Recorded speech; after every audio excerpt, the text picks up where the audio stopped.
All right, beginners, right? Let's just talk about key signatures for a second. And I want to remind you the simplest way to find flats and sharps and what key signature they are. So when we're looking at a flat key signature, we want to look for the second last flat in the list. And that's going to tell us what key we're in. And this guy, we're in D flat. It's good to have a bit of a reminder on that. So you look for the second last flat, left to right, second last flat, and we're in D flat here. And I'm going to look a little bit further. I'm going to keep analysing. So we've got treble, bass. That's fine. That's pretty standard. The top stave is going to be for voice, and the bottom two staves are going to be for piano. Generally, the piano is going to be have that little brace next to the two staves. Very straightforward. Just for those playing at home, our D flat major scale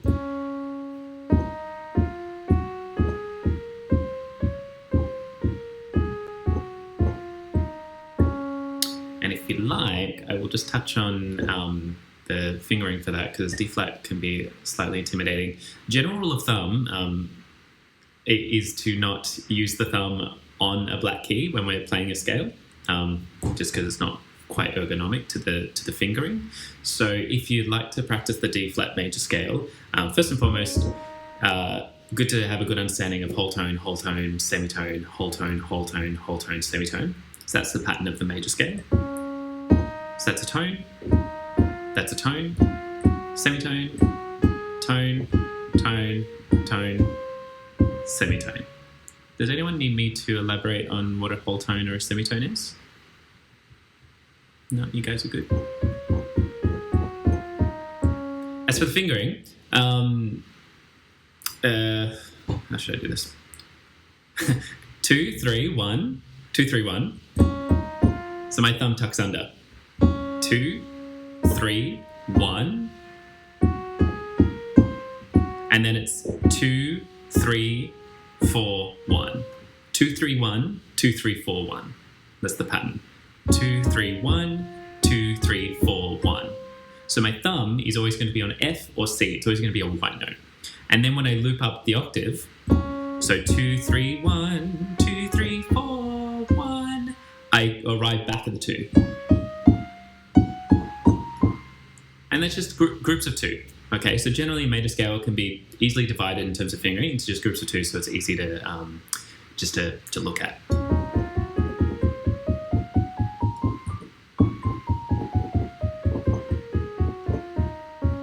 And then you got your D flat. Won't worry about the left hand for now, but just have a play with that if you can with your right hand.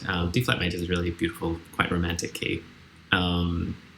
Maybe we'll touch on that a little bit later.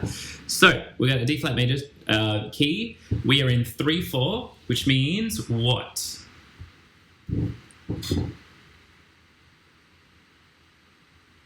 What's that going to be? What's our 3/4? Yeah, cool. It was like half interaction, half lecture stuff. I just change my mind every now and then. 3 crotchet beats per bar. The crotchets are also referred to as quarter notes. Okay, so that's what that 4 refers to. 3 quarter notes per bar. All right, and as we can see, we've got 3 quarter notes here. Have a listen.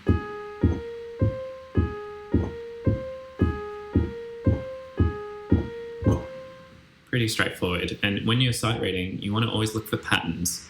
So here I can see clearly, the idea of sight reading is that you get into the habit, hopefully, of looking ahead whilst playing what you're playing. And whilst I'm looking ahead, I can see that the pattern is the same. So I don't really have to think too much.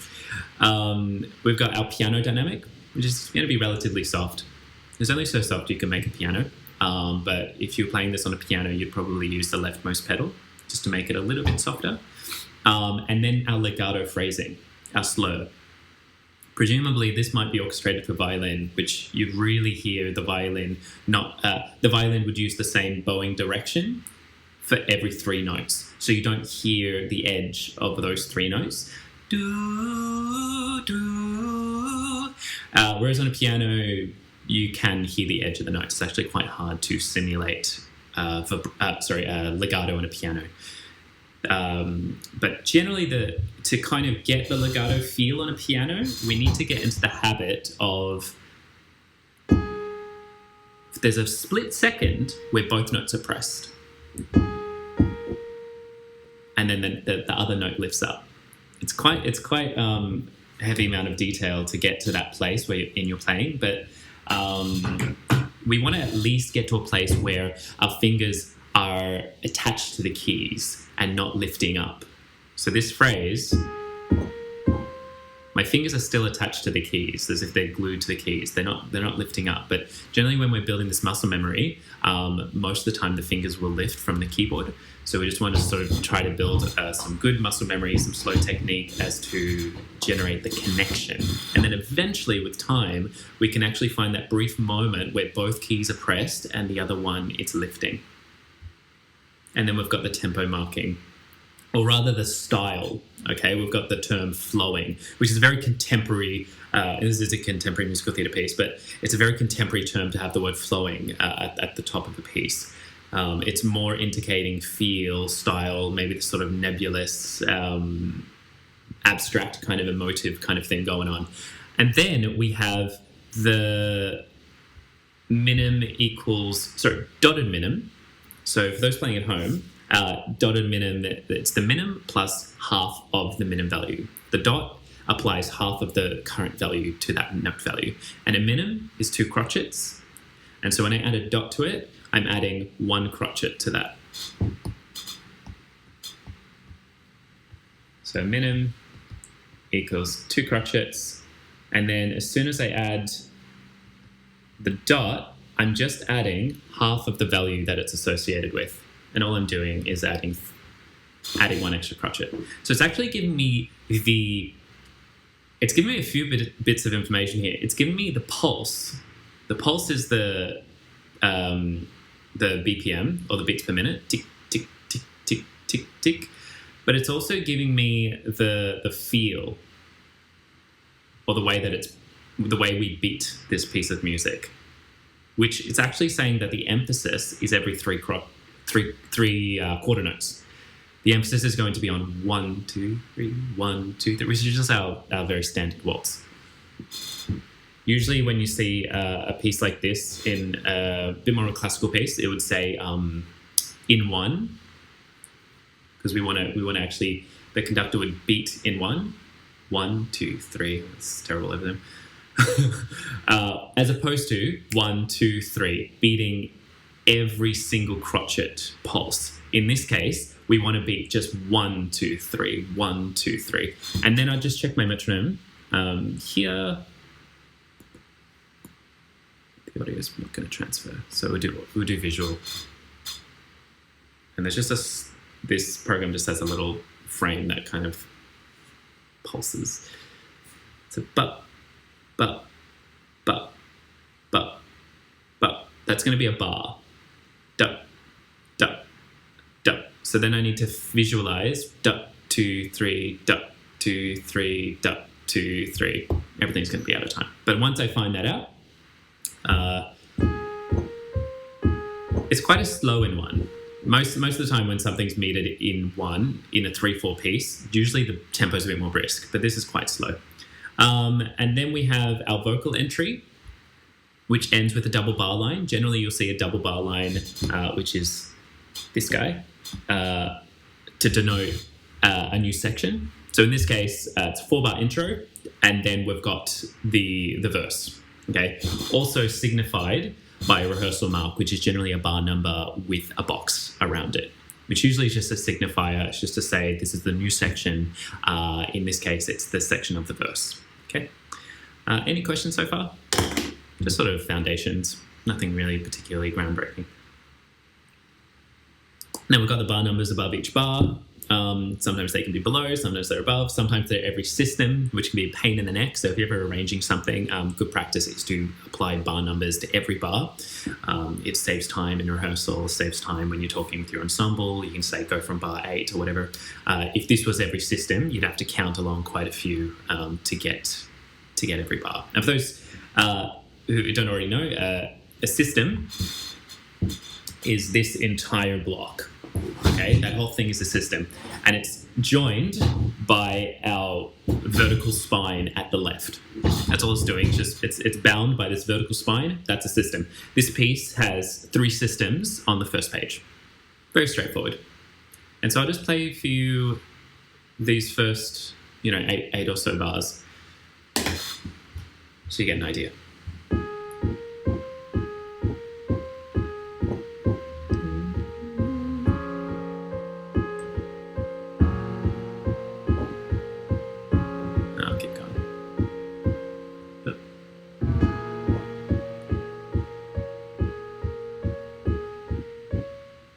Yeah, so we get that little, we've just got a note where we have some accidentals happening. So accidentals are flats or sharps. And in the left hand, all of a sudden we've got quite a large bit of dissonance with this F flat. Okay, so there's a whole debate about F flats, B flats, C flats. All the flat is doing is just lowering it by a semitone. So if the flat was not there, I'd play a B flat, an F, and a B flat up the octave. But the flat is there, so all I'm doing is just lowering the F by a flat. And this is more about how the note functions in the key. Technically, to say an E natural, technically it's not correct in this key. I won't go down that kind of pathway, but it's actually more correct to say F flat rather than an E natural in this case. And we can see that it's in the melody as well. Whatever the octave is. Any questions, guys? No. Cool. So let's touch on just this chord here, D flat major 7 over F. Okay, so F is going to be the bass note, which is to say F is going to be the lowest note in the chord.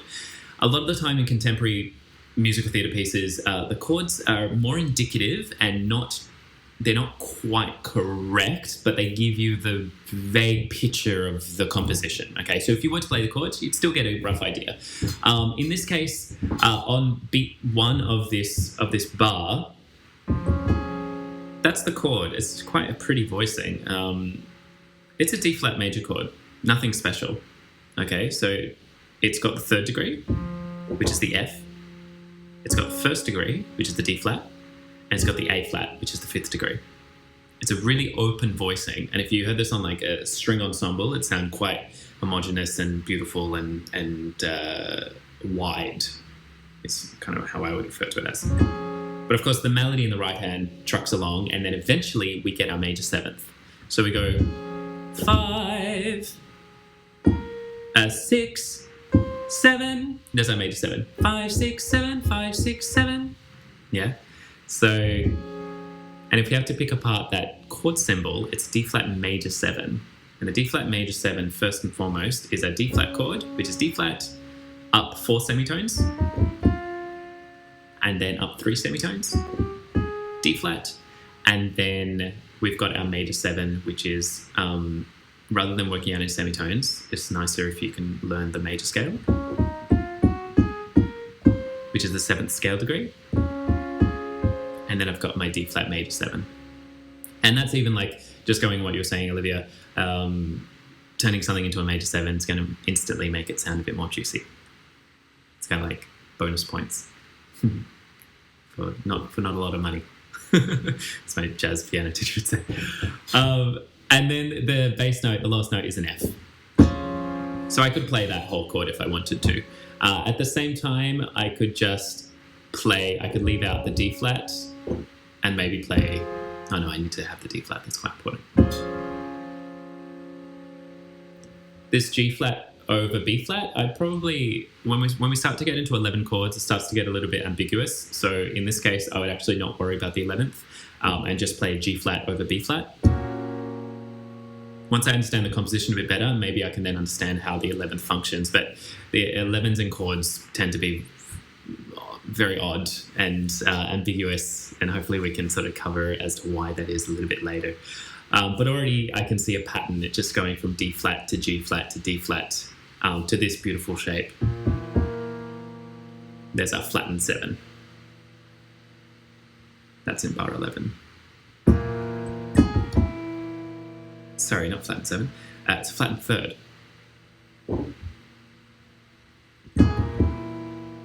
It's a relative to G flat, it's a flattened 7, and I can vaguely see that it's more of a G flat chord, but it's we don't need to worry about that right now. So we can see that the melody is doing the F flat, which is going to be a flattened third. So it's doing more of it's playing more of a D flat minor chord in that sense. Bit of a minor color, a bit of a darker color.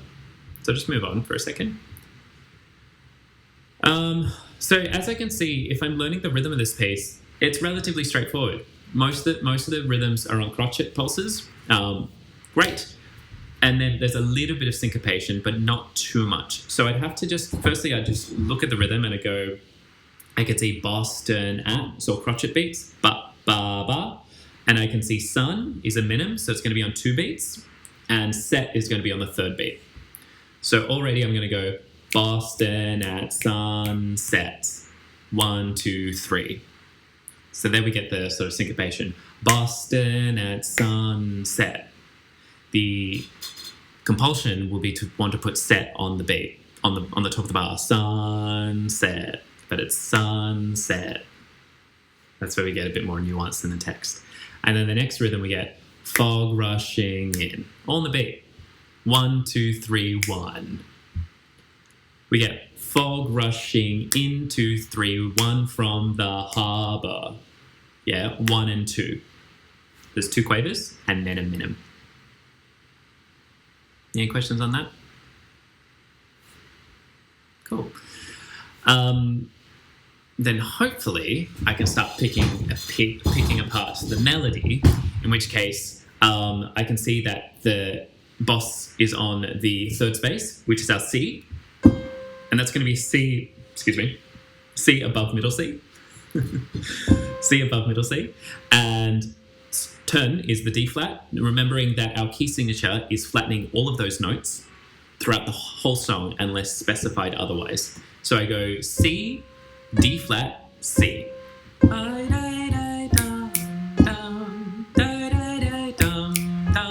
1, 2, 3. And hopefully I hold that turn for the full value, which is 1, 2, 3, 2, 2, 3, 1, 2, off.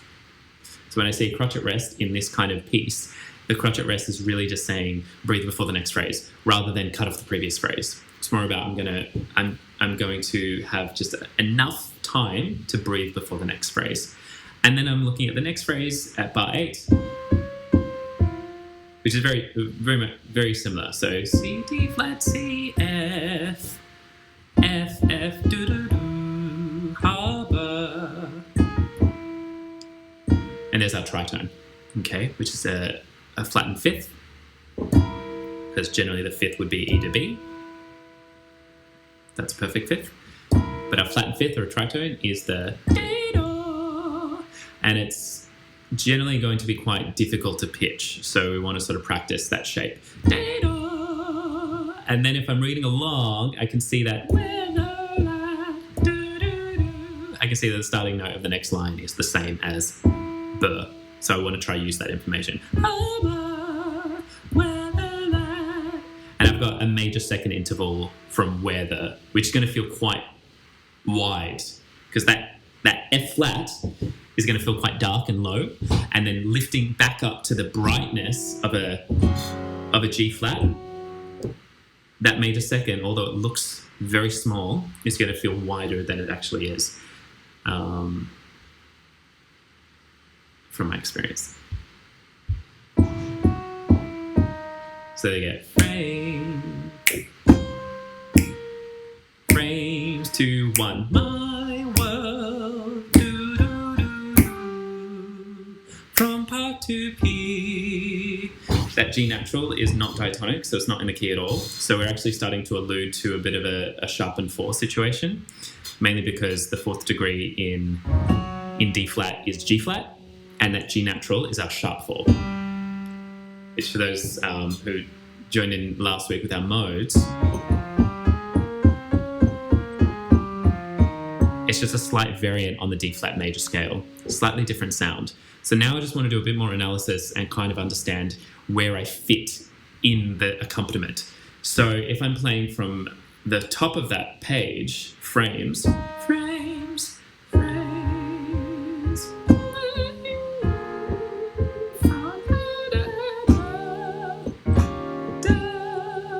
So we're actually, so it's not pulling from the Lydian at this point. It's actually modulating. It's going to modulate, hopefully to, it's steering us off course. Okay. So we've got at bar 15, that's our A flat chord, A flat over C. This one is a B flat 7 over D. It's this is half me knowing from experience, and I'm just able to sort of call upon it quite quickly. There's no symbols for some reason. I don't know why they stopped. I just gave you a few, and then the good luck. But if we go back to bar 15, I can see scale. I can see C, A flat, and E flat. Okay, with experience and practice, I can actually bring the C up an octave, and actually that's an A flat chord. It's just voiced a little bit differently. It's quite pretty voicing. This one, again, there's a D natural, so I'm like, this chord doesn't exist in D flat major because it's not diatonic, it's actually altering a note. So what I do is bring the D up an octave, so all the notes are a bit closer together. I'd get rid of any duplicate notes. And at this point, the A flats are duplicated, so I'd get rid of the lowest A flat. And then I'm left with B flat, D, F, and A flat, which is a 1, 3, 5, flat 7 in root positions. That's a B flat 7 there. But the bass note is on D, so it's actually B flat 7 on first inversion. There's no sort of strict purpose to know this, but no, that's some of you guys are interested in learning how to sort of detect chords. B flat generally has a pull to E flat because notes have a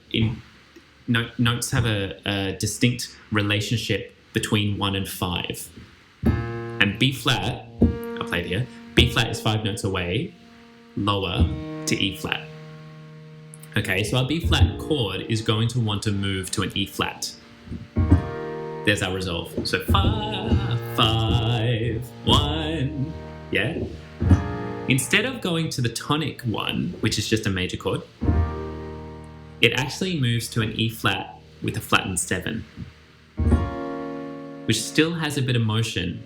So it's not quite resolving. So this is resolution. E flat major. No alterations, no arguments. B flat 7 with less resolution.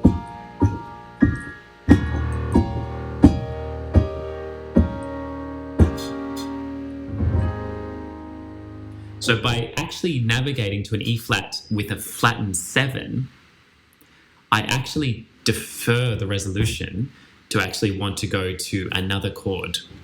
So this is what the composer's doing here. You get it a lot in classical music as well.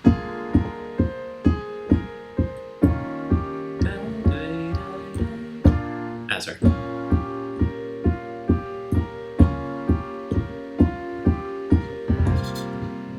He never goes to A flat because I want to hear. That's what I want to hear. But actually, he goes to this shape, which is very interesting. So C, G, B flat, F, C. Who can tell me what chord that is?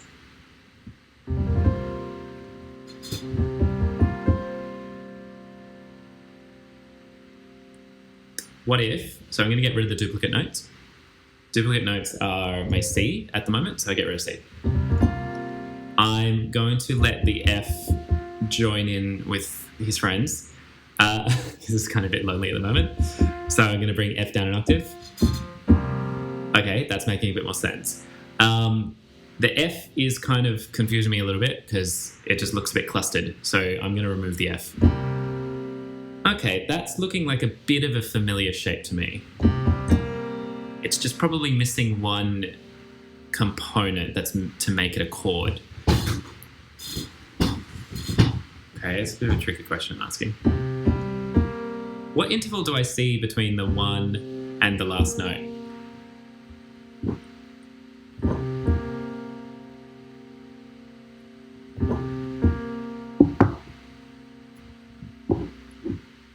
-7. Awesome. Nice. So at this point, I see -7 interval. And for those that would like to know, there's a place for us. So it's our somewhere. That's a -7. I've got my 5th. Cool. I don't really know what the tonality is. And tonality is major or minor. I don't really know whether it's major or minor because major or minor is generated by the 3rd. So it's either going to be a major 3rd or a flattened 3rd. But in this accompaniment, it's an F. So in relation to C, F is scale degree 4. So in C major, F is my scale degree 4. As opposed to what I would generally see, what I'd expect to see, is a scale degree 3. But as we know, we can have suspended chords. And suspended chords is when we move the 3 either up to a 4 or down to a 2. So this chord is actually being suspended by moving the 3 up to a 4. So now it's become a C7 suspended 4. So it still has the -7 interval, but it's not a minor chord. If it was a -7 chord, it would need to have a flattened 3rd, and then it would become a C-7 chord. So this is a C-7 chord. It's a C minor plus the -7 interval. This is a C major 7. This is a C7 chord. C7 has the flattened 7 interval and has a C major chord. This is a C major 7, has the major 7 interval. C major 7. Okay? But this is the chord that's being played. C suspended, C7 sus4. Now write that down as well. Supposedly. I need to make these pens white. I'd say that if it was black, actually. So. Excuses. C7 sus4. Now the voicing's really pretty, so if they're playing at home, we're all playing at home. Come up with a new phrase. It's scale degree 1, scale degree 5, flat 7, 4, and then just a C at the top, which that's just the root note. So you can actually you could play around with this, just finding that shape in different keys, finding a 1, finding a 5, finding a flat 7, and finding a 4. It's a really nice shape of moving down to F major. And we can see that it actually modulates to F major. So the key signature, most pieces of music, when modulating to a new key or key changing, it will naturalize all the previous flats or sharps. As we can see here, there's 4 naturals, but it's also keeping the B flat, which means that we're going to move into a key with only 1 flat. So together it sounds like this. From the top of that page, B flat 7, E flat 7, E flat 7 over B flat, still E flat 7, C, C7 sus4, F.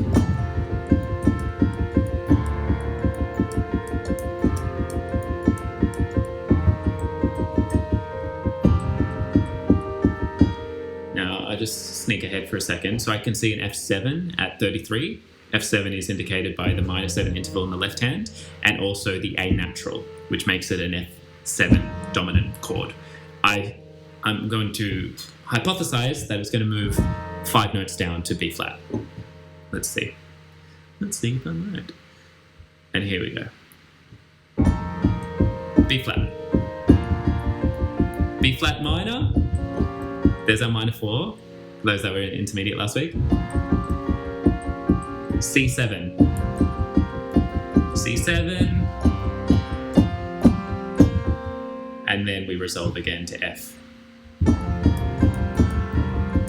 D minor, B. F. Then we go into churning 3/2. I'll just finish up just when we're breaking down this 3/2. 3 minims per bar. Minim is 2 beats. Sorry, minim is worth 2 beats. And it's going to be 3 in every bar. So 3 minims, each of them worth 2 beats. It's going to be 6 crotchets. 1. So we just went from 3/4. 1, 2, 3. 1, 2, 3. 1, 2, 3. Now we're actually doubling or halving the time.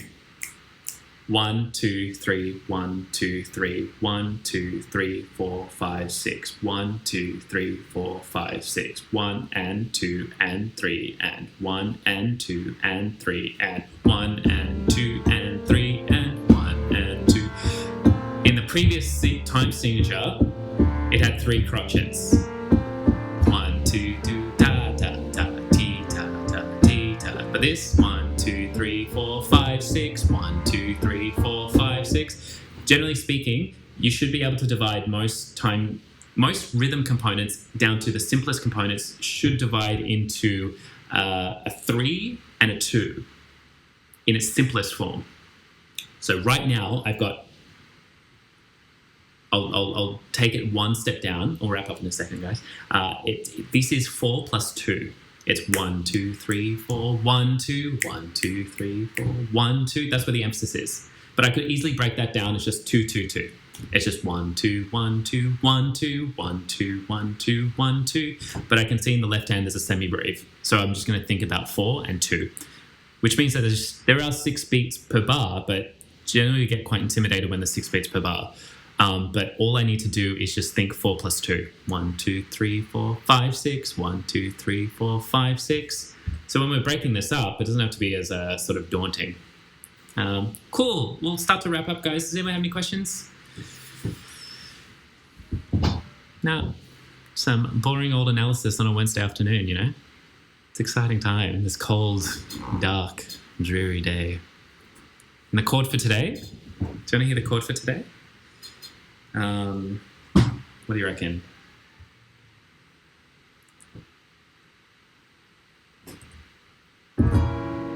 Yeah. Look, it's a G flat 7 over B flat. But really, it's a B flat minor 7 flat 5.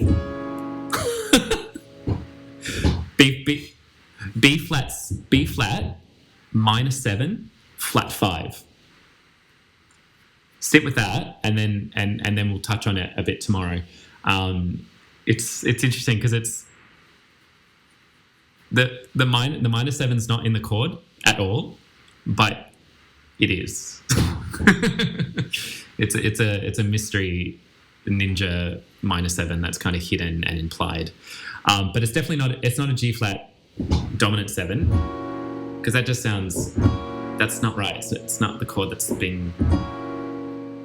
It's actually has a more darkness to it. But if I look back at the music, and I'll do it just for a second, maybe there's an A flat somewhere. Yeah, there's an A flat. There it is. So have a play with the minor 7 flat 5, and we'll touch on it a bit tomorrow. The A flat's in the right hand.